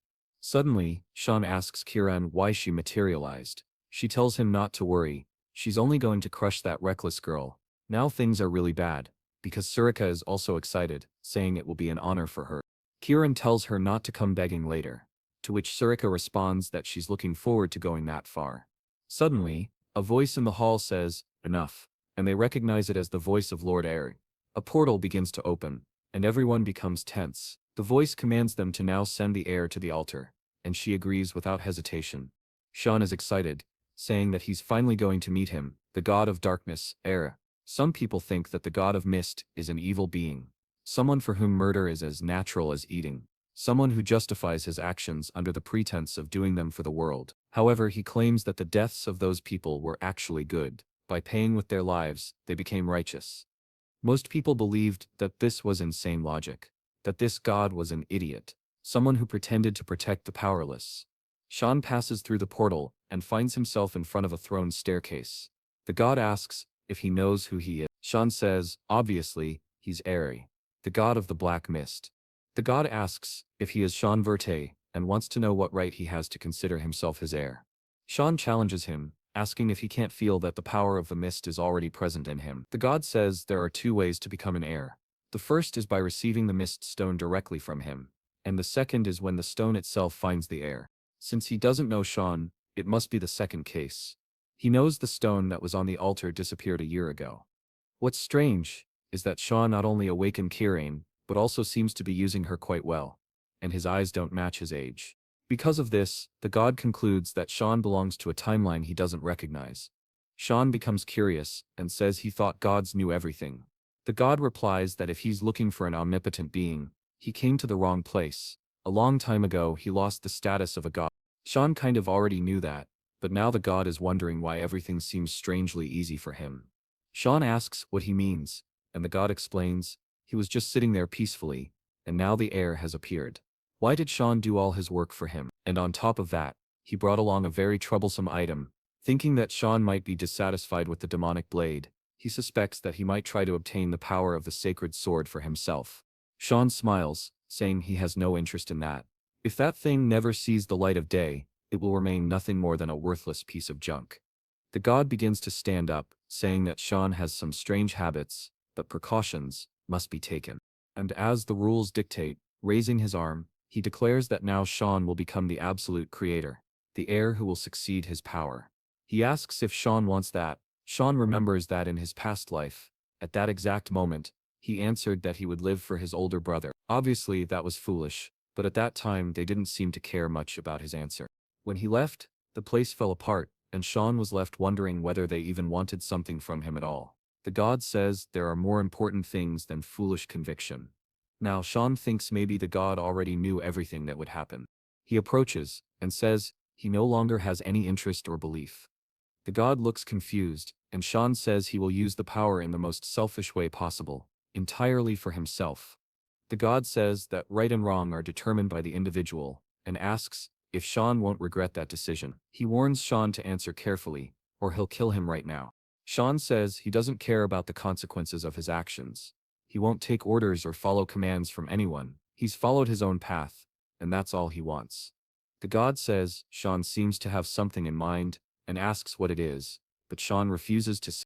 The god says all he needs to do is purify the names given to him. The rest doesn't matter. Suddenly, he appears behind Kieran and says it's time to have a little chat with his daughter. He starts pulling her cheeks, saying how much she's changed. He asks if she likes her master that much. He tries to give her a kiss, saying he's so happy about his daughter's growth, while she's yelling at him to get away. The god wants to give her all the fatherly love he can, while Kieran is asking Sean for help, who pretends not to see anything. As he leans in to give her a kiss, a pentagram appears. A magic spell begins to cast, and Kieran asks what's happening. Suddenly, she assumes a physical form. Looking at her hands, she's confused. Why does it feel like she actually has a real body now? Sean realizes that he hasn't consumed even a bit of mana. Kieran wants to know what that bastard did. He says he didn't do anything, he just gave her a little bit of his power. Now that she's in a physical form, it will be necessary for her to do what? A duel with her master. It's censored, right? But I think that's what he meant. She's shaking his face, while our guy is thinking that father and daughter really are identical. The next day, in the dorms, Brian asks Sean what that was all about. Sean says, it was nothing important, don't think too much about it. Brian says, come on young master, you can't just ignore that situation, with both girls staring each other down, sparks flying. Kieran is questioning why Sirika came so early to visit the young master. People will start gossiping about a relationship between an instructor and her student. Sirika says it's nothing. She just came to deliver a book to a very studious boy. Kieran, annoyed, says that as a leader, Sirika should act better. Sirika responds by asking why Kieran is so involved in other people's business. Protinence decides it's better not to get involved and leaves the room, saying he'll go for a walk. The two girls are at each other's throats, while Brian is sweating, not knowing what to do. The city seems busy as Sean watches everything from a pillar. He finally manages to relax a bit, but suddenly, he smells blood. Someone is thrown to the ground, gets up spitting blood, and is clearly in pain. Some guys nearby say they should try that thing. It's horrible, so it'll be fun. A blonde guy forms a ball of mana in his hand, shows it to the girl, and tells her to take a look. He pulls her mouth open, and says he brought something delicious. When a friend brings something delicious, she has to eat it. She obviously shuts her mouth in desperation, but suddenly someone yells at him to stop. One of the students was about to strike a boy with the orb, when Aaron tells him not to do that it's shameful for a noble to act that way. The blonde guy turns around and declares that he's the son of Duke Rewager, and asks who she is. She introduces herself as the princess of the Imperium of Severos. The guy smiles, realizing it's her, and says he's surprised to meet the famous fifth princess of the Empire, Lady Anne. He walks up to her and says, it's an honor to meet her. Aaron replies that she's not here to meet him and demands an explanation for the situation before her. The guy says, fine, best to ask the kid. He looks at the boy and tells him to speak up. The boy, clearly scared, is grabbed by the collar and asked if he's okay. Obviously, the boy says he's fine, nothing happened. Arian points out that it doesn't make sense for him to hide it when it's clear he's not okay, given his appearance. The boy looks away and insists that he's fine, and tells her to leave, that they were just playing. Umine starts laughing, asking if Arian heard that. Apparently, she should be the one feeling insulted. Arian says, whatever, she's taking the boy with her. But the blonde guy grabs her wrist and says she doesn't understand. She demands to know what he thinks he's doing. He says the boy already told her to leave. Aaron begins to threaten him, reminding him that he's holding the arm of an imperial princess. The blonde Rick says he doesn't care. She's just the useless fifth princess anyway. But Sean had been nearby and heard everything. Suddenly, the guy is struck hard by Sean, who has now entered the scene like a b-boy. Aaron blushes when she sees Sean. He, however, is more curious, wondering if Hashimes is that kid standing in front of him. Two people are exchanging blows from the Empire of Garan at Fort Klein. Sean was fighting someone. She was the most powerful Shinin sword wielder of his era. Hashimas Klein. Man, I thought it was a boy. This is the reverse surprise. You think it's a guy friend? It's actually a powerful girl. She originally belonged to the Empire of CF, but for some reason, after graduating from the academy, she joined the Kingdom of Garan, and even changed her nationality. Sean blocks an attack and is thrown back, already surprised when she leaps in for a slash. He disappears and reappears behind her, landing a blow to her spine, sending the warrior crashing to the ground. At first, I thought they were training, but in reality, he killed her under orders from the Empire. The mission was to assassinate her through infiltration, but she found him first. They ended up having a kind of official duel. For Sean, there was no particular reason. He simply saw her as an incredible person, someone who had reached the peak of swordsmanship on her own, and didn't want to kill someone so talented without giving her a chance to fight. His friends start calling for Beretta, while Hashimas is in shock. Beretta begins to stand up, asking why so many idiots care about other people's business. He recognizes the boy as Sean and says he's heard rumors that Sean was on the front lines. Is he trying to get involved in their games now? Sean thinks these games are anything but fun. Injecting mana orbs into people's bodies could collapse all their mana and make them incapable of using magic ever again. Sean asks if this is the so-called game where they shove mana orbs into people's mouths. He starts conjuring dark magic and says he'll join in too. Suddenly, the guy begins to sweat nervously as Sean already creates a. The muscle gang guy climbs on top of him and asks, "What are you doing? Why isn't your mouth open yet?" Uh-oh, he's trying to shove the mana orb back into the blonde boy's mouth. Back in the dorms, Amos is lying on the bed, completely beaten up. Aaron tells her that they've already taken care of the injuries, and now it's just time to rest. Amos thanks her and says there's no way she could repay them. For some reason, Aaron is feeling proud, saying that their beloved Sean handled everything, so Amos doesn't need to worry. Sean reflects on all of Hashmus's injuries, and finds it amazing that she didn't faint after so many fractures. She truly deserves the title of strongest sword. Suddenly, Hashmus asks if he knows her. Embarrassed, she says she noticed him staring at her a lot. Sean replies that he thought she was someone he knew, but lets it go and apologizes for making her uncomfortable. Oren watches him speak and glances at the other girl who now says it's okay, though clearly a bit awkward. Suddenly, Aaron asks Hashmus where she's staying, and what if those guys come back to hurt her again. Hashmus says she's in the common dorms. Aaron then asks if she has no noble title. She replies no, she only got in through a special admission by Instructor Vayan, who had promised to help her when she got into the academy. But right after she arrived, he was expelled. Sean now understands. She lost the person who was supporting her, and says that what she's been going through is just the beginning. She might be kicked out soon. Aaron is a bit saddened by the situation, and Sean suggests that Aaron accept Hashmes as her attendant. That way she can also learn some swordsmanship from the girl. Aaron is shocked, and says, "Why are you calling that boy a girl? Don't you see he's a guy?" But Sean says that person is a girl. At that moment, Aaron's world collapses. Deep down, Hashmus apologizes and says she wasn't trying to deceive anyone. It's just that she's always preferred short hair since childhood, and people often get confused. In Demon Slayer, it was the boy who turned out to be a girl. Now in this story, it's the girl who looks like a boy. What a reversal. Aaron tearfully apologizes, saying she didn't understand and doesn't even know how Sean figured it out. Hashmus says, "It's okay, and that she should be the one apologizing. Arin then asks what Hashmos thinks about Sean's suggestion. To her, it sounds like a good idea. If Hashmos becomes affiliated with her, she won't suffer harassment anymore. She can focus on her studies and live a more comfortable life. Ahimis asks what she could possibly do for Arin. Arin replies that she's been feeling very lonely lately and needs someone close by. Hashmis thanks her and says that from now on she'll be her attendant and will never bring her shame. Arin turns to her and says she should thank Sean, but where is Sean? He's already gone. He knows that from now on she can handle things herself. Now he understands why Hashmis left the Empire of Shief. And probably, if it weren't for that awful beret, she wouldn't have lost control of her mana. Now the person who was already the strongest Shining sword in the continent has her mana intact. She might become someone difficult even for him to defeat. But that doesn't matter for now. His attention is elsewhere. Specifically on what Surika personally gave him that morning.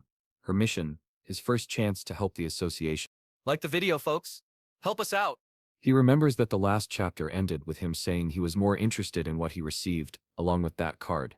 He thinks that this will be a tough challenge, especially for a first mission. But he remembers that when she gave it to him, she said she believed in his potential. The problem is, if the missions are already this hard from the start, he doesn't even want to think about what's coming next. But suddenly he hears something nearby and boom, an explosion erupts out of nowhere.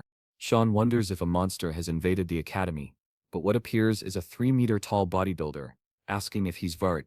A bit awkwardly, our boy asks if the guy even knows who he is. The man says yes.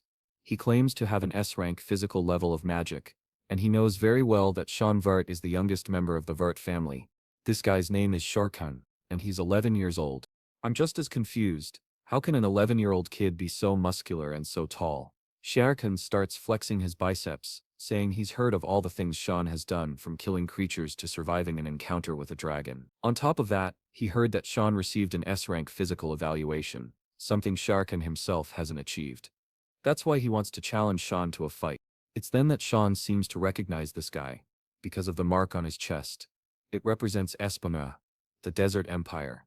Apparently this guy is the prince of that place. The country lies in a desert to the east, and in his past life the entire army of Espana revolved around one person, a Sinais who made it impossible for any invading army to conquer Espana. That nation prided itself on never being conquered. However, that prince suddenly declined. He ignored his health and focused so much on training that he eventually died from overexertion. Just a regular cold. Damn. What an epic story. What Sean never expected was to run into the prince of that city right here. He's sure this never happened in his previous life, and now it's going to be a problem. Still, he decides to respond, asking if the guy wants to fight now. Set says, yes, it's the only way to know who's the strongest man, and he warns the boy that he won't accept no for an answer. But that's exactly what Sean replies. Set asks, why? The protagonist explains that fights like this need to be approved by the academy. First, they have to go to the office and submit a formal request. Set immediately wants to know where this office is, so they can go now. As soon as Sean tells him, the guy runs off, shouting that he'll be right back. Sean just thinks to himself that the guy really is all muscle, especially because the office is in the opposite direction, but he doesn't bother saying anything. Not to mention, there's no such thing as filing a request for training, but let the guy find that out for himself. Poor guy got completely tricked. The scene shifts back to the city. A man in a cloak tells Lord Zickerman that the product is ready. The man tells him not to just stand there and to notify all the clients immediately. Zickerman Albus is one of the 3 richest men on the continent. Publicly, he's known as a philanthropist, generous with his donations, but in truth, he's garbage. He forces interspecies relations. Why? Because he wants to create new hybrid races to sell on the black market. Sean is already keeping an eye on him while listening to the man say that today, the greatest product he's ever imagined will be born. Now Sean has confirmed his target, and apparently, it'll be easier than he thought. But as soon as he grabs Kieran, she says she feels a complex energy. He's confused, and she says the target seems to be hiding something. Zickerman stands in front of the cell and says that finally he has a bit of peace, and tells his money-making factory to sleep well. But then, he notices a strange black mist surrounding him. Someone behind him is already slashed. The first decapitated body drops to the ground, and the knight asks, panicked, who's there? Cynicaman, now desperate, orders them to kill whoever it is. But Sean rushes toward the man and lands a strike that makes him drop his sword. One more blow behind the knee, and the blade is already at his neck. Before the man can speak, it's over. Sean doesn't hesitate. Zickerman starts screaming, asking where the rest of the knights are. Sean just says he'll find out soon enough when he joins the others. Even though he hired a lot of people, they were useless. Dragging himself across the floor, Zickerman asks if Sean wants money, but Sean just cuts off his hand and says he already has enough of that. The bastard falls to the floor, and Sean says his name, telling him he'll be punished for the inhumane things he's done and for his involvement in the slave market. That alone is more than enough reason for him to die. However, being the kind person he is, Sean gives him 1 minute to repent and spare himself the pain. Zickerman, crying, says it doesn't matter, he'll be killed either way. He tries to justify that they're just making a living, and that the real villains are the ones interested in buying the merchandise. Sean simply says, "Your minute's up." The guy didn't even repent. Sean activates the 8 stances of the Black Mist, and starts slashing his back. Man, was that really necessary? Now that the main part is done, Sean can take a look around. Approaching one of the cells, he asks Kieran if it's here. She says yes, she's sensing 2 energies combined. He then slices the lock, and seems startled. On the ground is a girl holding an egg, seemingly dead. Sean says there's nothing strange, just a girl, but Kieran tells him to look closely. In her arms is a dragon egg. Back at home, Yukon asks where Sean got that, and our boy just brushes it off, saying he found it somewhere. Obviously, Yukon doesn't buy it, and asks what he means by found it. But Sean is more concerned about whether someone really planned to sell something this dangerous, and who the buyer was, and where it would have been delivered. Yukon then asks what they'll do if that thing suddenly hatches and turns out to be extremely dangerous. But Sean tells him not to worry, since a dragon is essentially a mass of energy that requires specific attributes. The egg will only hatch if it's continuously infused with the correct type of magic. However, right after he says that, they hear a crack. They both turn around, and the egg is starting to hatch. That's when our idiot realizes he might have messed up. A light begins to shine, and finally, the egg cracks open. From inside it comes a little girl. What did you think was going to be born? A raging dragon? No, of course it's a lowly. Yukon is panicking, asking what they're supposed to do now, but Sean is more impressed that she's a hybrid species, and the fact that she's half human makes this a much bigger problem than he imagined. Still, the little dragon girl is smiling at him and jumps into his arms for a hug. Since he was present at her birth, he's already imagining that she might think of him as her father. Suddenly, someone at home starts laughing. It's Kieran, who says it's ironic. A boy of only 11 years old is now a father. But Sean says it's all that damned girl's fault. We then see the moment when he picked up the egg and asked if they really should take it. Kieran said yes, especially because it could end up in the wrong hands. Our boy was afraid it might hatch, but she assured him that a dragon egg couldn't hatch without the right energy and without a mother.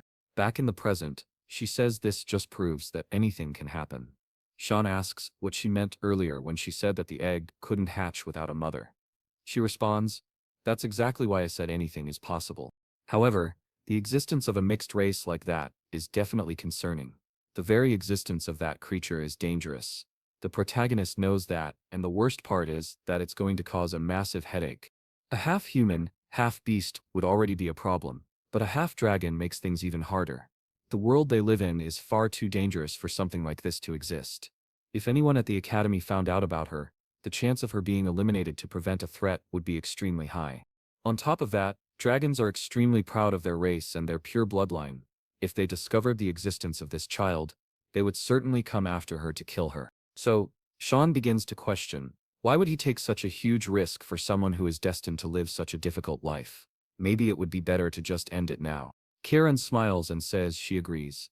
Maybe that really would be the best option for the child. He moves his hand toward her neck, and Kieran says this is the right choice. After all, it'll be a life full of misery. Sean keeps repeating to himself that it's better to end her life now. But then, the little girl starts to open her eyes, and just as he touches her neck, she calls him Dada. He was staring at her as if ready to kill, but the moment he hesitates, she hugs him and says, "Love." The poor guy is screwed.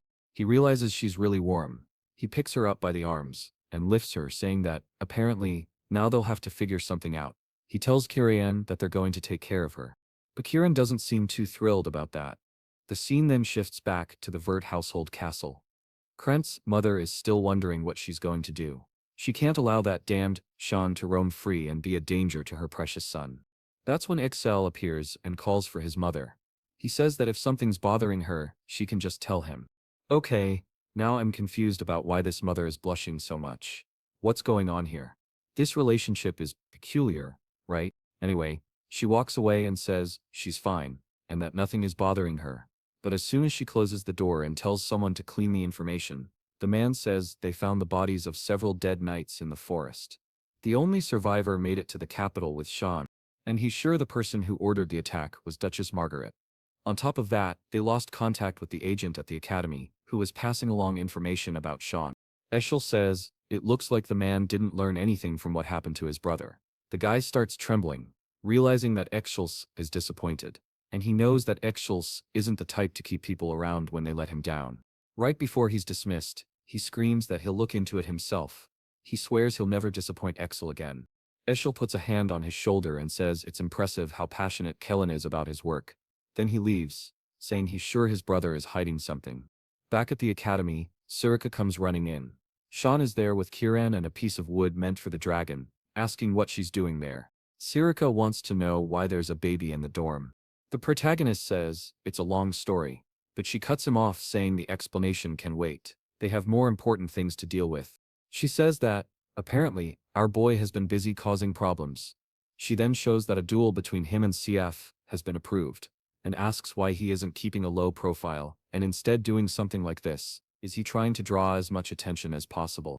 Sean is confused. Did the guy really submit a formal request to arrange a duel? Kiran asks what the problem is. It's just two 11-year-olds playing.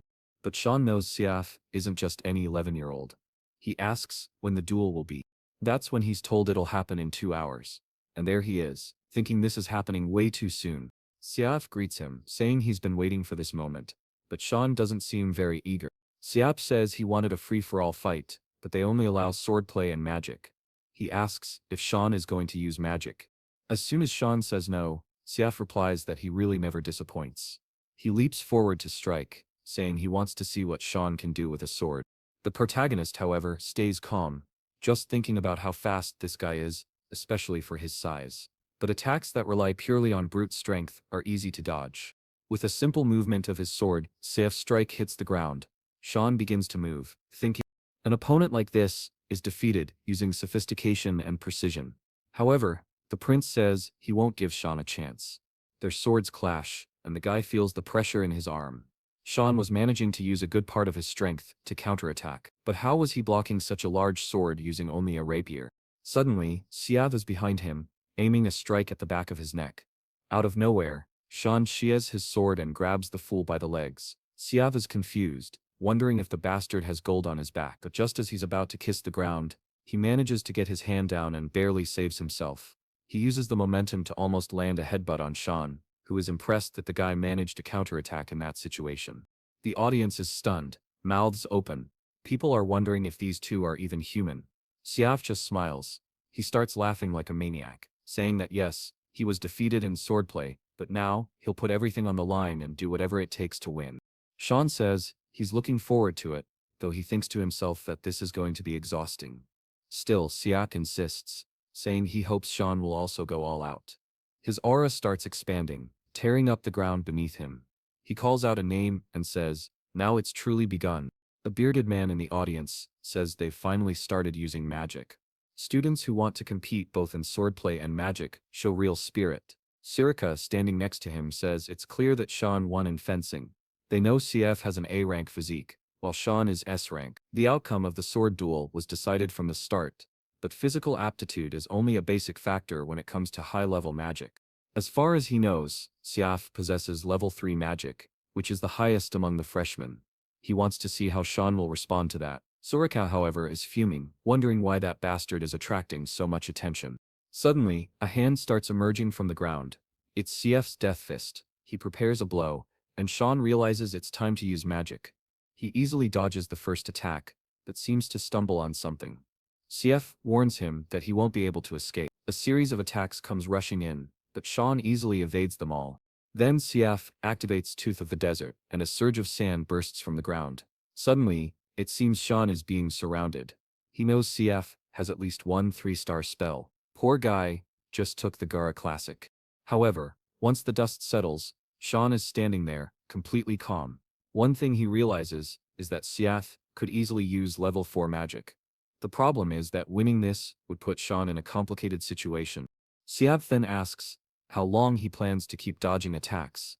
Obviously, Sean wants to know if Siath actually expected him to just take a hit to the face. Annoyed, Siath says he's just a student, and a warrior should never run from his fate. Confused, Sean replies that, as far as he knows, both of them are students. That's when Siath goes berserk and starts activating a sandstorm. The old man in the audience watches closely, while Sirika seems scared. She wants to know why he's using a 4-star magic spell. Siath launches the attack at Sean, saying he wants to see him dodge this one. Our boy just stands there and says, "Alright, I'll take this one." Meanwhile, someone grabs a baby bottle. It's Yukin, who says it's a good thing he has experience raising kids. It was a nightmare, taking care of all the younger servants. Still, he never imagined that experience would help him now.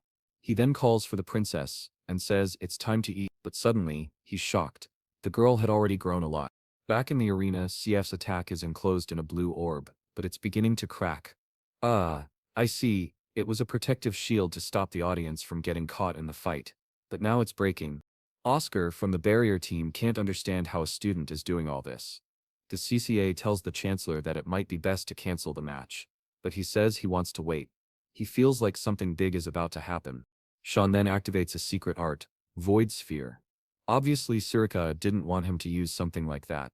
Suddenly, Xiao's sandstorm begins to be absorbed. The professor laughs, saying the kid is impressive, while Sirika wants to kill him for letting everyone witness this. Seth's attack continues to be absorbed, and the sphere keeps growing. Then, after a moment, Sean closes his fist. Siath is left confused, not understanding what happened, and people in the crowd wonder where all that power suddenly disappeared to. No one has any idea what that black energy sphere in the middle of the arena was. Sean then asks Siath if he still wants to continue, but the poor guy is exhausted. He falls to his knees and says he can't believe he lost. He lost in swordplay and he lost in magic. At that moment, he's completely crushed. Sean feels a bit guilty for ruining the guy's spirit, but CF punches the ground and says it's fine. He was getting tired of beating up weaklings anyway. Now he finally feels motivated again.